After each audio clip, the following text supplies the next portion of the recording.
It's story time. Sean, a smart and tech-savvy Manchester homeowner, thought he'd skip the agent commission and sell his house himself. He researched his home's property value, found a buyer, and got the house under contract. Seemed like a done deal. Until he realized in a panic that he had seriously undervalued the property by more than $100,000. Sean had misunderstood the report he pulled and incorrectly valued the house. The error cost him $30,000 to get out of the contract. Stay tuned to find out why you shouldn't sell your home for sale by owner.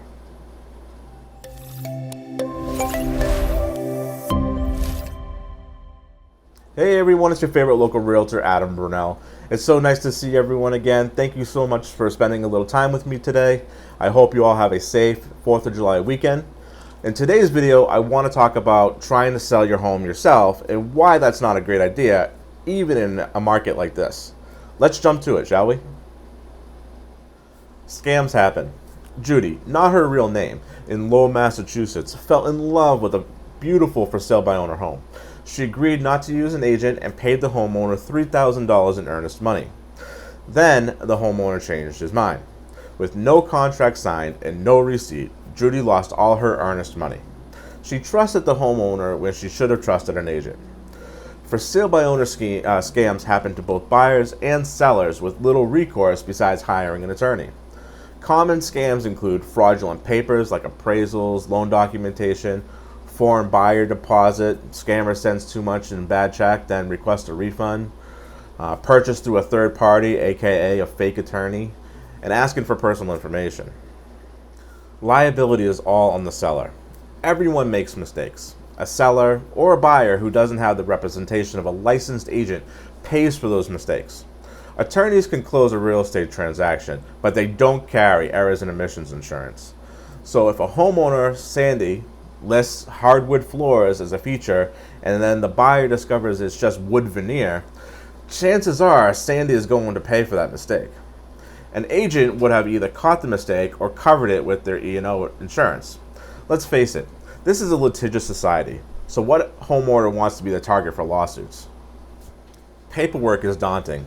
The 2019 National Association of Realtors profile of home buyers and sellers showed that understanding paperwork was one of the most difficult tasks for sale by owners. Depending on their state, there are a variety of legal forms that are needed, including, but not limited to, a sales contract, property disclosures, occupancy agreements, and lead paint records. Sure, ready-made contracts can be downloaded easily enough, but does an untrained seller understand what all that means? Would the seller know how to customize that one-size-fits-all contract? For sale by owners sell for less. In 2019, for sale by owners lost about 16% of the sales price with a median selling price of $210,000. Agent assisted homes sold for $249,000. Homeowners selling by themselves simply don't have the time to devote to the process, don't know the market value, don't understand the market reports, and don't market the property correctly. If the for sale by owner seller sold to someone he or she knew, the median dropped to $151,900 because Cousin Sue is doing them a favor and expects a deal. For sale by owners spend more time on the market. Unless the seller knows someone who wants to buy the home, for sale by owners take longer to sell than homes listed with an agent. For the same reasons they can't get the right selling price, no one is behind the curtain running the marketing show. On average, 18% of for sale by owners were unable to sell within their chosen timeframe last year. For sale by owners lack representation. There's no one looking out for the homeowners who sell on their own.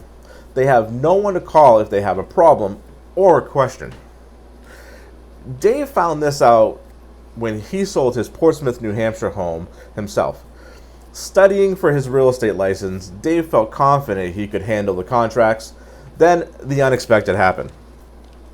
When his house was under contract, a state patrol car pursuing a speeding motorist crashed into a downstairs bedroom.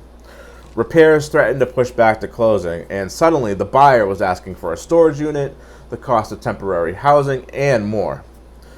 He was lucky enough to have an agent friend who could step in, but a homeowner with no representation could have been out thousands of dollars unnecessarily. Inspections are problematic. Sellers who don't know the rules can get stuck with unnecessary and costly repairs.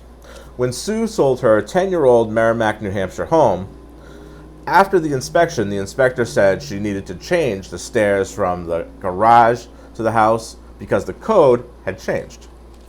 He listed some other code changes, and the buyer began to demand these items be fixed.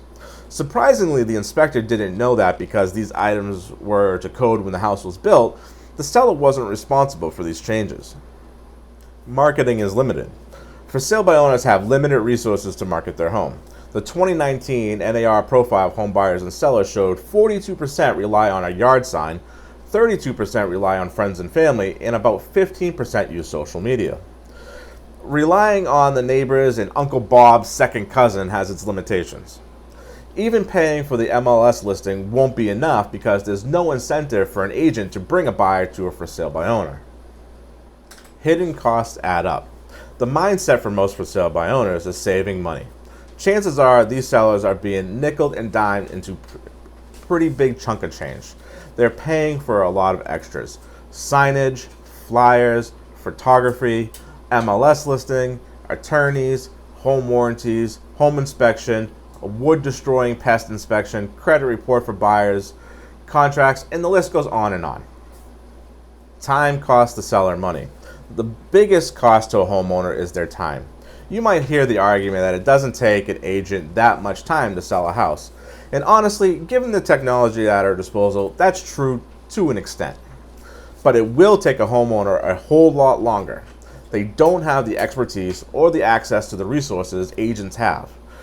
What is their own time worth to them? How much time will the seller spend researching the market and contracts? Is the seller going to leave work to unlock the house each time there's a showing? Well guys, I hope you enjoyed today's video. If you liked it, be the cool guy or girl and give it a thumbs up.